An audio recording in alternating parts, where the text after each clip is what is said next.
성경이 얘기하려고 하는 것은 크게 두 가지예요. 첫째는 하나님은 도대체 누구신가 하는 이야기를 성경을 우리 읽으면서 그걸 발견하는 것이고요. 두 번째는 그 하나님을 도대체 어떻게 섬겨야 되느냐 하는 이 두 가지를 얘기해 주는 게 성경의 이야기입니다. 한번 따라해 봅시다. 하나님은 누구신가? 하나님은 어떻게 섬길 것인가? 여러분들이 성경을 읽으면서 그 하나님을 발견하고 그 하나님을 발견함으로 우리가 그 하나님을 어떻게 섬겨가야 되는가 하는 것을 찾아가야 될 줄로 믿습니다.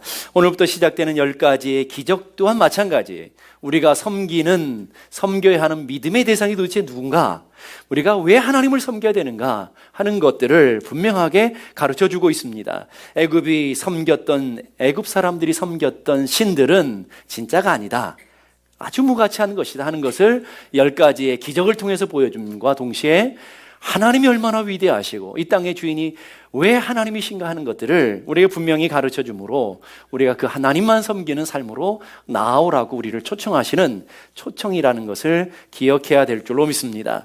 고대 애굽 사람들에게는 약 80여 개가 되는 그 신들을 섬겼다고 그래요. 이 80여 개가 되는 신을 정리하면 세 종류의 신들로 나눌 수 있어요. 나일강을 관장하는 물을 관장하는 신, 그 한 종류고, 두 번째는 땅을 관장하는 신, 땅에 관한 신들이 한 종류고요. 또 한 종류는 하늘을 관장하는 신, 이렇게 세 종류로 나눌 수 있었습니다. 나일강과 하늘과 땅, 이것들을 다 정리해서 공통적인 게 뭐냐면 자신들에게 부요를 주고 자신들에게 풍요를 주는 신, 그 신을 섬기는 거예요. 그 신을 섬기는데 오늘 그 10가지의 기적, 10가지의 재앙은 바로 하나님께서 그 신들, 80여 개가 되는 신들을 벌하시고 진짜 하나님만이 하나님이시라는 것을 드러내 보이는 사건이라는 것을 오늘 우리에게 분명히 가르쳐주고 있는데, 출애굽기 12장 12절 보니까 애굽의 모든 신에게 벌을 내리리라. 누구에게 벌을 내리신다고요?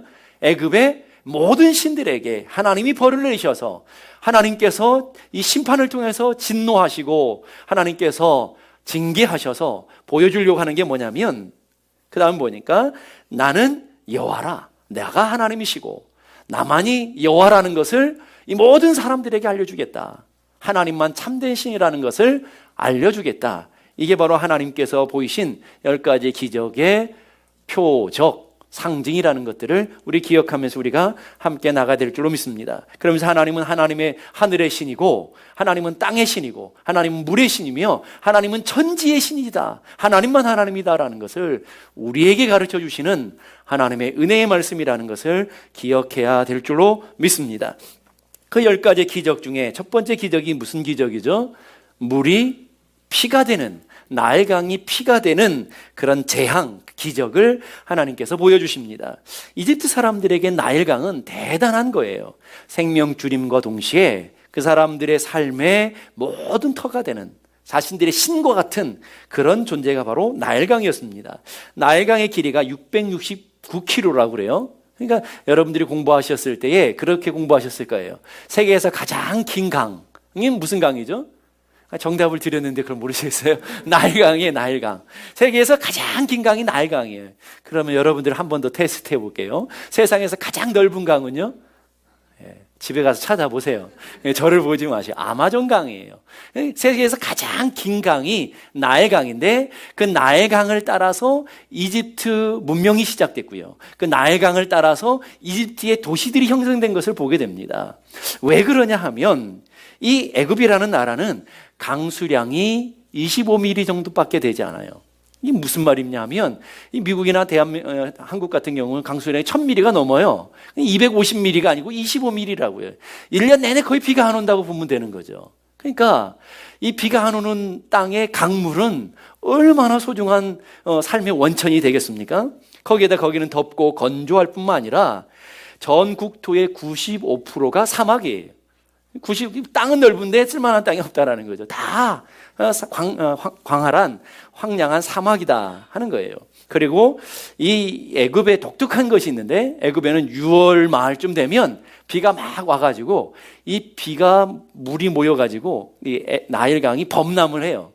범람을 하면 여러분 학교 다닐 때 배우셨죠? 이 나일강 근처에 뭐가 형성되느냐면 나일강 삼각주가 형성되어서 아주 비옥한 옥토가 돼요. 거기에다가 한 번도 농사를 지어보지 않는 아주 비옥한 땅에다가 이제 농사를 지으면 어떻게 되겠어요? 많은 부요함, 많은 풍성함을 얻게 되겠죠. 그러니까 애굽 사람들에게는 자신들의 삶의 터전임과 동시에 그 꼭 있어야 되는 물의 근원임과 동시에 자신들의 삶을 부욕해 해주고 풍성하게 해주고 복의 근원이라고 생각하는 나일강을 섬겼다라는 거예요.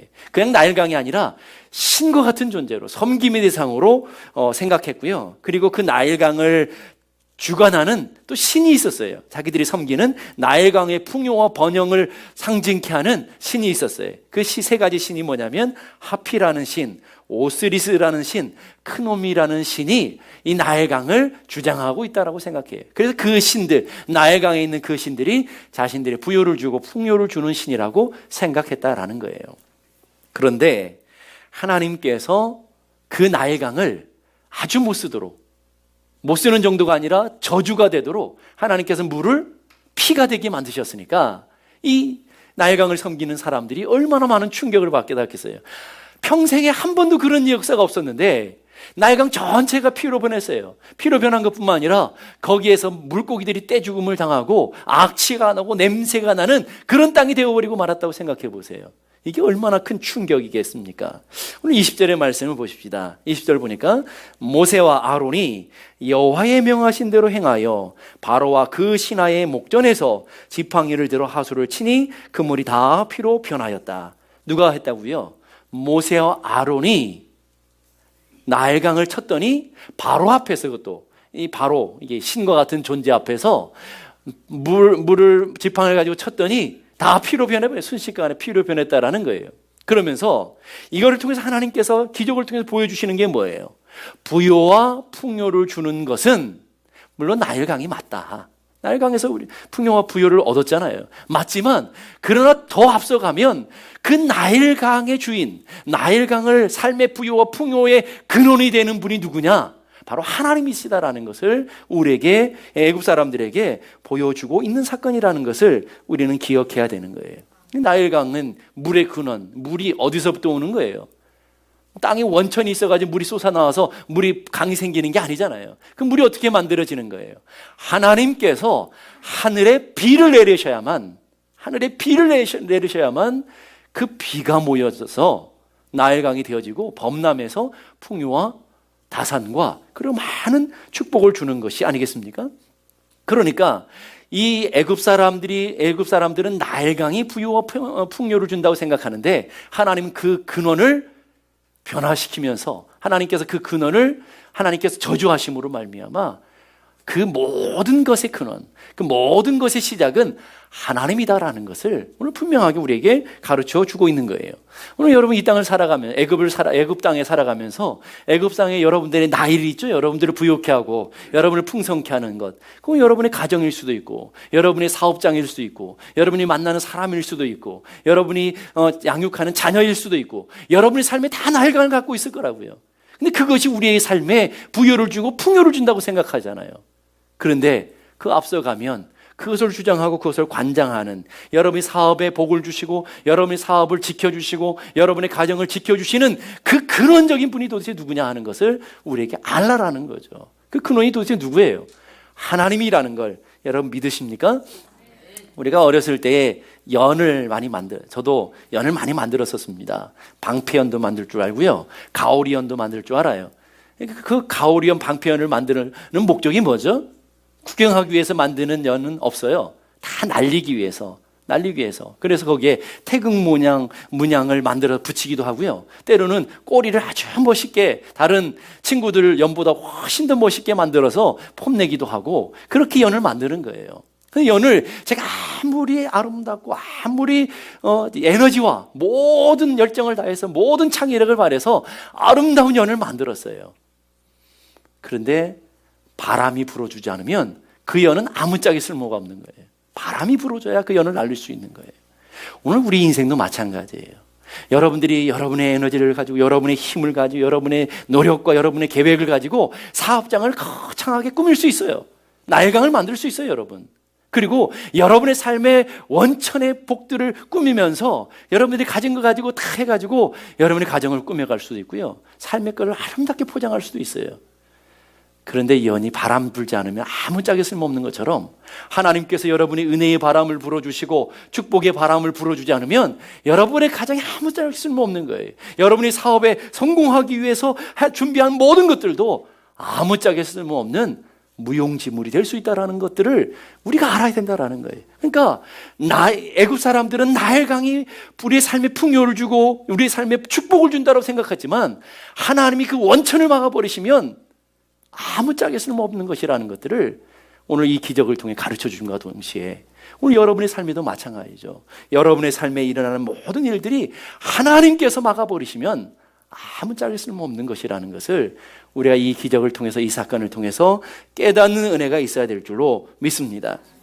애굽의 풍요를 주던 나일강이 어떻게 됐습니까? 21절 보세요. 하수의 고기가 죽고 그 물에서 악취가 나니 애굽 사람들이 하수물을 마시지 못하며 그랬어요.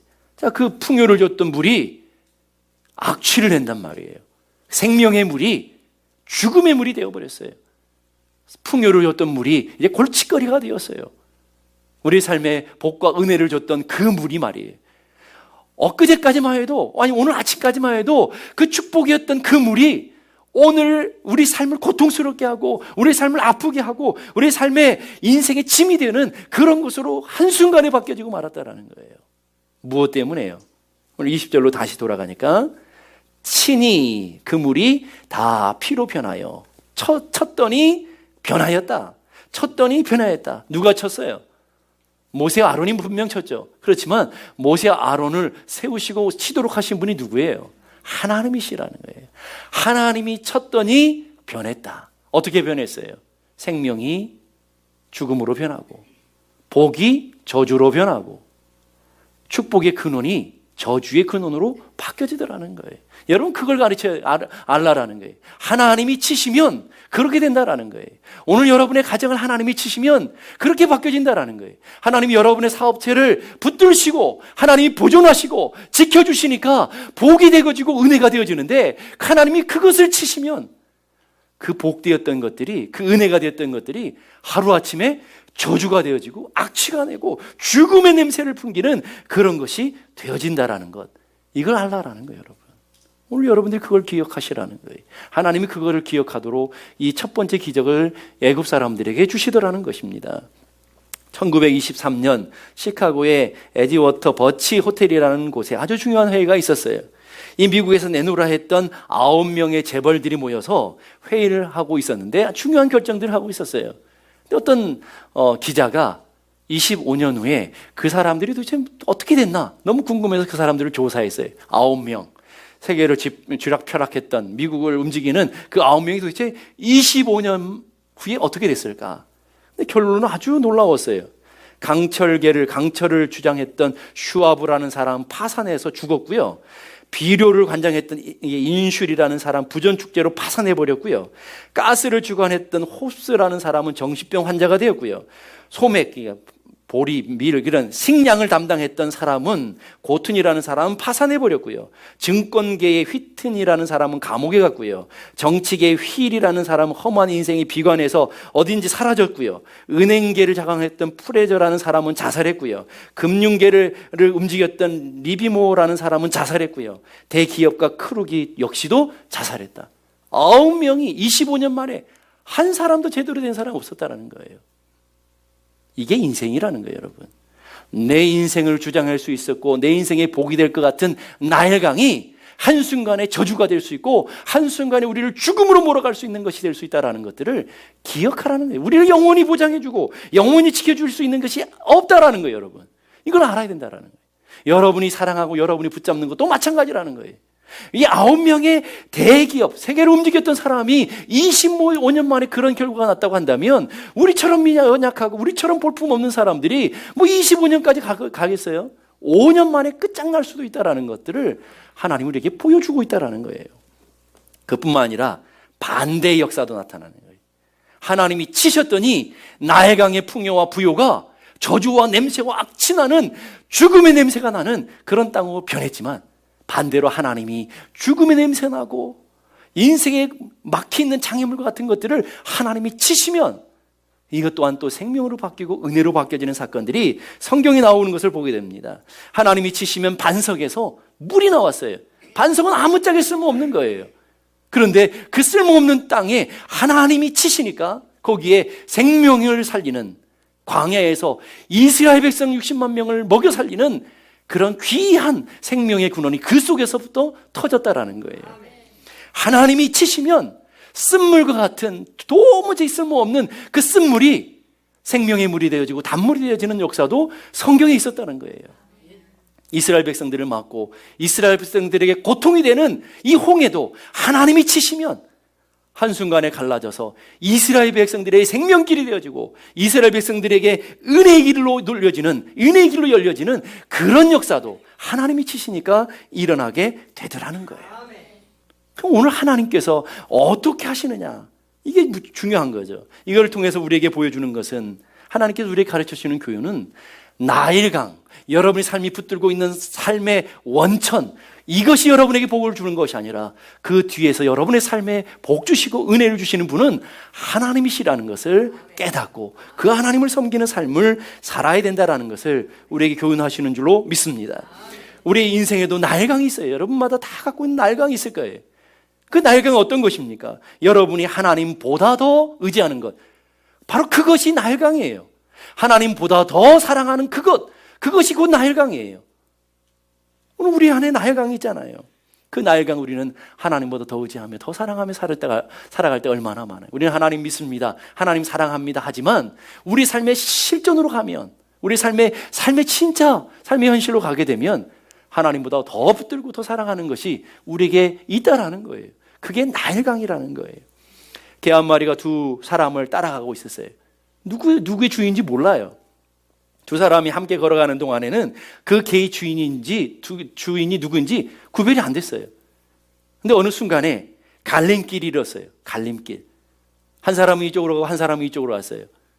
개의 주인이 누굴까요? 개가 따라가는 그 사람이 주인인 거예요. 오늘 우리 인생의 평상시에는 몰라요. 내가 교회 와서 하나님 앞에 예배 잘 드리고 기도하니까 내가 하나님 잘 섬기는 줄 알아요. 하나님 내 인생의 주인인 줄 알아요. 그런데 인생의 결정적인 갈림길 순간에 내가 무엇을 쫓아가고 있느냐, 그걸 보면 진짜 내 주인을 아는 거예요. 내 인생의 위기 속에서, 내 인생의 사건 속에서, 내 인생에 만난 수많은 인생의 갈림길에서 내가 하나님을 붙들고 내가 하나님을 쫓아가고 있다면 그 하나님 내 인생의 주인이 맞아요.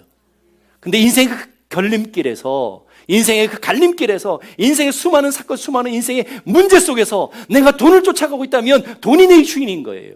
내 인생의 사람을 쫓아가고 있다면 사람이 내 주인인 거예요. 쾌락과 인생의 만족을 쫓아가고 있다면 하나님이 내 주인이 아니라, 내가 와서 예배를 드리고 내가 와서 기도하지만 내 인생의 주인은 바로 그것이라는 것들을 우리가 깨닫게 되더라는 것입니다. 우리가 쫓아가는 것, 우리의 마음이 가는 곳, 우리의 시간이 가는 곳, 우리의 물질이 가는 곳, 이것이 바로 우리의 주인이라는 것들을 우리는 분명하게 인생의 갈림길에서 발견하게 되더라는 거예요. 그래서 하나님은 우리의 인생의 문제를 만나게 하시고, 우리 인생의 환난을 만나게 하시고, 우리 인생의 고통을 만나게 하시면서 너희들이 주인 섬기는 것, 너희들이 붙잡고 있는 것이 도대체 무엇인가를 보라라고 하나님께서 계시해 보이시는 거예요. 그래서 여러분들이 만나는 모든 사건은 하나님의 계시의 사건이에요. 하나님이 주인된 것을 깨달으라는 거죠. 암 환자만 모여있는 암병원이 있었어요. 한국에 가면 그런 병원들이 많잖아요. 그 병원에서 평생을 섬기셨던 어떤 의사가 안타까운 마음으로 쓴 글 하나가 있어서 제가 참 감동 있게 읽었어요. 그 글에는 이렇게 써 있어요. 병원에는 많이 살아야 2개월, 6개월, 1년밖에 살 수 없는 사람들이 있습니다. 암병동이니까 길게는 한 달 사형 선고 내린 사람들, 6개월, 1년, 길게는 1년 이렇게 사는 사람들 아니겠습니까? 그런데 이들은 모여 앉아 화투를 치고 어쩌다 돈을 따면 그렇게 좋아합니다. 소일거리 삼아서 화투 칠 수 있죠. 그런데 그 사람들이 세상을 얻은 것처럼, 근데 그 돈이 몇천만 원, 몇억 벌었으면 그럴 수도 있겠다 그러지만 고작 3만 원, 고작 5만 원, 이거 보고 세상을 얻은 것처럼 기뻐하고 세상을 다 가진 것처럼 행복해하는 그 사람들을 보면서 그 의사가 하시는 말씀이, 그 모습을 바라보면서 한없이 서글퍼집니다. 서글퍼졌다라는 거예요. 어제 길어야 6개월밖에 못 사는 인간이 그 3만 원 그거 땄다고 세상을 다 얻은 것처럼 기뻐하니까 참 서글퍼지더라는 거죠. 하나님께서 여러분을 보시면 혹시 그러지 않을까 하는 생각이 들어요. 여기 앉아있는 분들 중에 영원한 생명을 가진 사람이 누가 있겠어요? 여러분 사시면 얼마나 사시겠어요? 100년 사실 수 있겠어요? 제가 예언합니다. 여기 앉아있는 모든 분들은 100년 못 살아요. 다 100년 안에 가게 돼 있어요.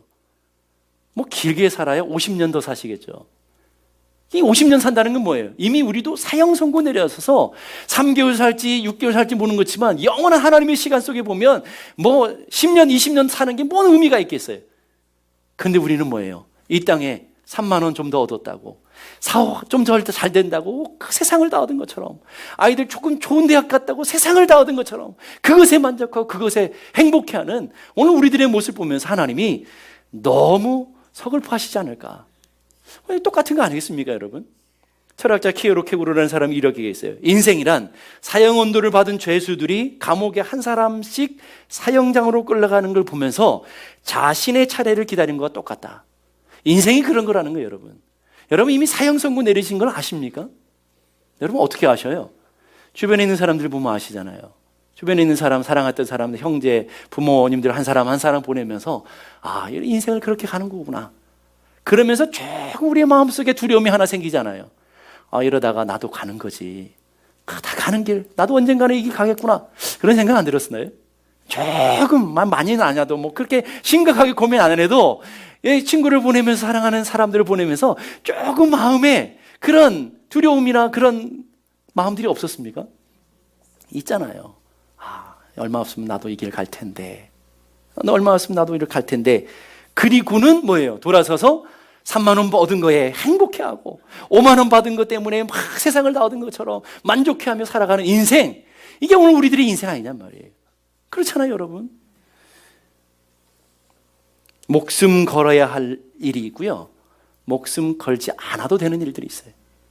여러분, 우리가 여러분 인생을 살면서 뭐에 목숨 거세요? 진짜 목숨 걸어야 될 거는 별로 관심들이 없어요, 보통 보면. 진짜 목숨 거는 일은 어떤 일이에요? 자존심 하나 상한 것, 누가 나한테 뒤에서 쑥덕쑥덕 거린 것, 뭐 기분 나쁘게 한 것, 돈 조금 손해본 것, 뭐 이런 것도 아니고 조금 손해본 것, 이런 거 가지고 여러분 목숨 걸고 싸우고 목숨 걸고 투쟁하고 목숨 걸고 여러분의 인생을 다 그런 쪽에 소비하며 살아가고 있지 않느냐는 거죠. 오늘 우리들의 관심은 언제나 세상의 것에 있잖아요. 근데 하나님의 관심은, 하나님이 우리를 향해서 관심 갖기를 원하시는 것은 영원한 생명을 붙잡고 영원한 나라를 바라보고 영원한 하늘의 것을 쫓아가는 믿음의 사람들이 되라고 우리에게 요구하시며 우리에게 권고하시는 하나님의 말씀이 있는 거 아니겠어요? 근데 우리는 안 그렇다 이거죠.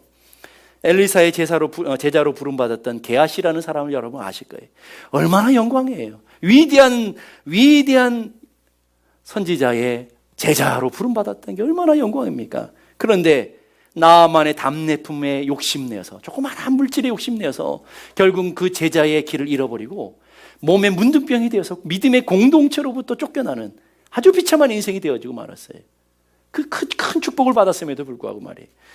최초의 7 집사로 부름받은 사람들 얼마나 영광이에요.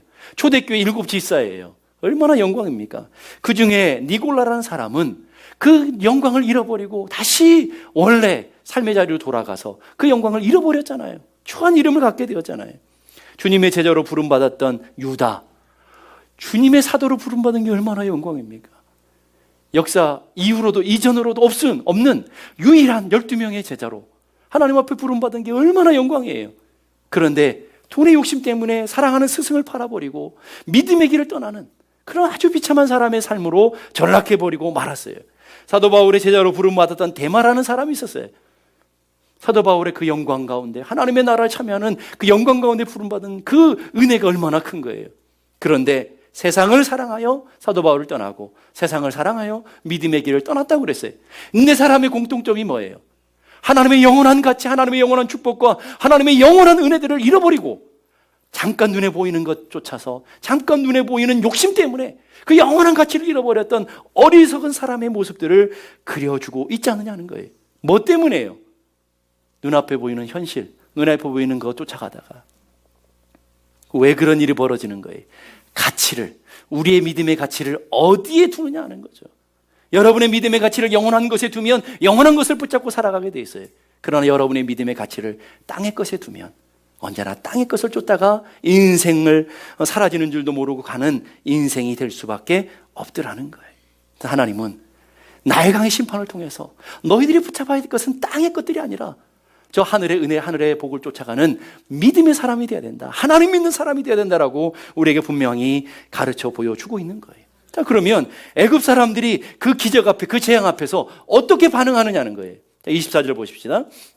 24절 다 같이 읽어보십시다. 시작. 애굽 사람들은 하수물을 마실 수 없으므로 하수구를 두루 파서 마실 물을 구하였더라. 자, 애굽 사람들은 하나님을 모르는 사람들이에요. 하나님 믿지 않는 사람들이에요. 그 사람들의 믿음의 반응이 어떻습니까? 하나님이 하나님을 보여주시고 하나님의 기적을 통해서 하나님이신 것을, 여호와라는 것을 가르쳐 주시는데 나일강을 잃어버리니까 나타나는 반응이 뭐예요? 하숫가루를 두루 팠어요. 계속 땅 파요. 뭘 하려고 파는 거예요? 물을 얻으려고. 세상에 물을 얻기 위해서 또 파고 또 파고 또 파고 또 파는 인생이 되어지는 거예요. 여러분 한번 상상해 보세요. 파면 뭐가 나오겠어요? 피가 나와요, 여러분. 파면 피가 나와요. 또 파면 뭐가 나오고 있어요? 썩은 악취나는 물이 나와요. 생명의 물을 얻을 수 없어요. 그런데 이 애굽 사람들은 뭐 하고 있어요? 계속 파고 있다라는 거예요. 계속 파고 있어요. 여러분, 오늘 우리들의 모습이 그렇지 않느냐는 거죠. 오늘 우리들이, 여러분 교회에 오셨어요. 교회 오시지만 다 하나님 믿는 것이 아니잖아요. 하나님을 주인으로 섬기고 살아가는 것이 아니잖아요. 그런 사람의 삶의 모습은 뭐예요? 인생의 환난을 만나고 인생의 나일강이 없어지고 인생의 문제를 만나고 인생의 풍랑을 만나서 그걸 잃어버리면 하나님을 찾고 하나님 앞에 나와가야 되잖아요. 그런데 우물 파고 있어요. 또 다른 우물 파고 있어요. 사람의 계획으로 또 우물 파고 또 우물 파고 있다. 그런 인생, 이게 하나님 없는 인생과 애굽 사람들의 모습과 똑같다라는 거예요. 또 다른 물 찾아서 우물 파고, 또 다른 사람 찾아서 우물 파고, 또 다른 사업 찾아서 우물 파고. 근데 그 우물 파면 뭐가 나와요? 썩는 물 나고 악취나는 물 나올 줄도 모르고 계속 인간의 노력으로, 인간의 힘으로 그렇게 살고 있다는 거예요. 여러분 오해하지 마시기 바라요. 우리가 노력해야 되고 우리 성실히 살아야 되고 우리가 부지런히 살아야 된다는 것을, 그걸 살지 말아야 된다는 얘기를 하는 거 아니에요. 삶의 우선을 하나님 앞에 두고 하나님께 도움을 구하고 하나님 앞에 은혜로 나가는 삶이 없다라는 거예요. 누가요? 애굽 사람들이 그러는 거예요. 하나님이 기적으로, 하나님이 표적으로, 하나님은 이런 분이다, 이 모든 것을 주장하고 이 모든 것을 주는 분은 바로 여호와 하나님이야라고 보여줌에도 불구하고 하나님께로 나오지 않냐고 우물 파는 인생으로 전락하고 말았다라는 거예요. 그것을 불신앙이라고 하는 거예요. 한번 보십시오. 하나님이 정확하게 예레미야 2장 13절을 통해서 우리에게 가르쳐 보여주고 있다라는 거예요. 자, 예레미야 2장 13절 다 같이 읽어보십시다. 시작. 내 백성이 두 가지 악을 행하였나니 곧 생명의 근원되는 나를 버린 것과 스스로 웅덩이를 판 것인데 그것은 물을 저축치 못할 터진 웅덩이라. 자, 보세요. 똑같은 현상이 벌어지잖아요. 우물 파고 있잖아요. 하나님을 떠났어요. 이게 첫 번째 악이에요. 하나님 믿지 않아요. 하나님 의지하지 않아요. 이게 첫 번째 악이라고요. 그로 나타나면 두 번째 악이 나타나요. 자연스럽게. 뭐예요?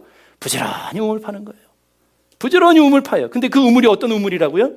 터진 웅덩이. 물을 젖히지 못하는, 거기에서 악취나는 냄새가 나고 썩은 물이 나고 나를 상하게 하고 나를 고통스럽게 하는 터진 웅덩이인지도 모르고 열심히 부지런히 살아가는 오늘 하나님 없는 백성들의 모습을 우리에게 분명하게 가르쳐 보여주고 있다라는 거예요. 여러분, 성도가 누군지 아세요? 성도들은요, 땅의 물로 살아가는 존재들이 아니에요. 애굽의 나일강으로 살아가는 존재들이 아니에요. 하나님의 백성들은 누구냐면 하늘의 물로 살아가는 백성들이에요. 하나님이 주신 이른 비와 늦은 비를 통해 살아가는 백성들이에요. 이른 비와 늦은 비를 먹고 살아가는 거예요. 날마다 하나님이 공급하시는 이슬을 먹고 살아가는 백성들이 하나님의 백성들이라는 거예요. 오늘 하나님께서 때로는 여러분들이 하나님 앞에 기도하는데 늦은 비를 주실 때가 있어요. 정말 기다려도 비가 안 오고 늦은 비를 주실 때도 있어요. 그러나 하나님의 백성들은 그 늦은 비를 바라보며 늦은 비를 갈망하며 하나님 앞에 나아가는 믿음의 사람들로 살아가야 될 줄로 믿습니다. 우물 판다고 거기에 물이 나오지 않아요. 보세요. 우물 판다고 물을 얻지 못했다고요. 근데 우리는 우물 파면서 물을 얻을 것처럼 착각하며 살아가는 어리석은 인생의 반열에 들어서고 있진 않느냐는 거예요. 하나님께서 이 기적을 통해서 원하시는 게 뭘까요? 하나님께서 이 사건을 통해서 우리에게 보여주시고자 하시는, 가르쳐 주시고자 하시는 하나님의 교훈이 도대체 무엇일까요? 시편 63편 1절 보니까 하나님이여 주는 나의 하나님이시라. 이 신앙 고백을 얻기를 원하신다는 거예요. 그래서 모든 사건, 모든 일들은, 여러분이 만난 모든 사건, 모든 일들은 하나님이 하나님을 보여주시는 계시의 사건이라고 그랬어요. 믿는 사람들에게는 하나님을 보여주는 계시의 사건이, 그 계시의 사건을 만남과 그 삶에 우리가 부딪히면 나타나는 현상이 뭐예요? 아, 하나님이 나의 주인이시군요, 하나님만이 나의 하나님이시군요 라고 발견하고 그 은혜의 신앙을 붙들고 살아가는 삶, 이게 오늘 우리가 붙잡아야 되는 믿음의 삶이라는 것을 권고하시는 거예요. 내가 간절히 주님을 찾되, 하나님을 찾고 하나님을 갈망하는 거예요. 어디서요? 물이 없고 마르고 황폐한 땅에서 말이에요. 여러분의 인생의 사건을 만나고 인생의 문제를 만나면 땅이 황폐해져요. 삶이 황폐해져요. 여러분 삶에 물이 저주가 되어져서 삶이 공허해져요. 그때에 어떻게 하라는 거예요? 하나님이 나의 하나님이십니다, 하나님만이 나를 도우실 분이십니다, 하나님만이 내가 의지할 분이십니다 라고 두 손을 들고 하나님 앞에 항복하고 하나님의 은혜를 구하는 사람에게 이른 비와 늦은 비가 내려진다라는 거예요. 이게 하나님의 주신 은혜라는 거예요. 그래서 여러분들이 하나님 앞에 그 신앙으로, 갈망함으로, 은혜로 나아가는 사람, 이런 사람들을 성도라고 하는 거예요. 다른 다 성도가 아니라 그런 사람을 성도라고 하는 거예요. 인생의 문제를 만날 수 있어요. 고난을 만날 수 있어요. 아픔과 질병을 만날 수 있어요. 그때의 그 부딪힘 앞에서 아, 주님이 나의 하나님이시군요 깨닫고 우리의 삶에 의지했던 것들을 내려놓고 붙잡았던 것들을 내려놓고 주님 앞에 나와 주님을 갈망함으로 주님을 붙잡는 믿음의 사람을 우리는 성도라고 하는 거예요. 우리의 삶의 근원은, 우리의 삶의 복의 근원은 나일강이 아니라는 거예요. 나일강처럼 보일 뿐이죠. 나일강이 아니라 그것을 주관하시는 하나님이심을 우리가 기억해야 될 줄로 믿습니다. 여러분의 삶에 복을 주는 건 여러분의 사업이 아니라고요. 사업일 것처럼 보일 뿐이죠. 그 사업을 주관하시는 하나님이신 것을 믿을 수 있기를 간절히 바랍니다. 그렇기 때문에 사탄은 할 수만 있으면 하나님의 백성들을 유혹해요. 하나님이 아닌 다른 것을 섬기며 우리의 인생을 허비하는 인생이 되도록, 우리의 인생을 낭비하는 인생이 되도록 유혹한다라고요. 예수님께서 공생애를 시작하시기 전에 마귀의 유혹을 받으셨어요. 그 세 가지 유혹이 뭐예요? 하나님의 말씀이 아닌 세상의 떡을 쫓아가도록 유혹하는 거예요. 오늘 우리에게 동일한 유혹이 오는 거예요. 하나님의 말씀이 아닌 세상의 떡을 쫓아서 세상의 돈을 쫓아 살아가는 삶이 되라고 마귀는 끊임없이 우리를 유혹한다고요.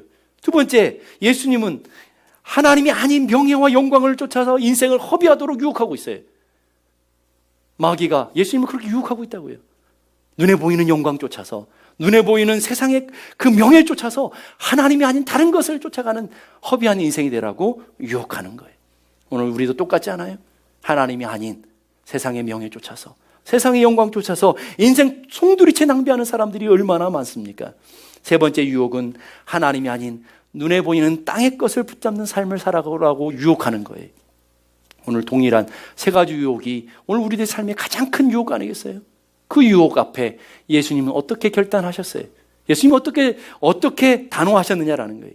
마태복음 4장 10절 보십시다. 사단아 물러가라, 기록되었으되 주 너의 하나님께 경배하고 다만 그를 섬기라. 오직 하나님만 섬기라. 이게 오늘 우리 주시는 하나님의 은혜의 말씀이에요.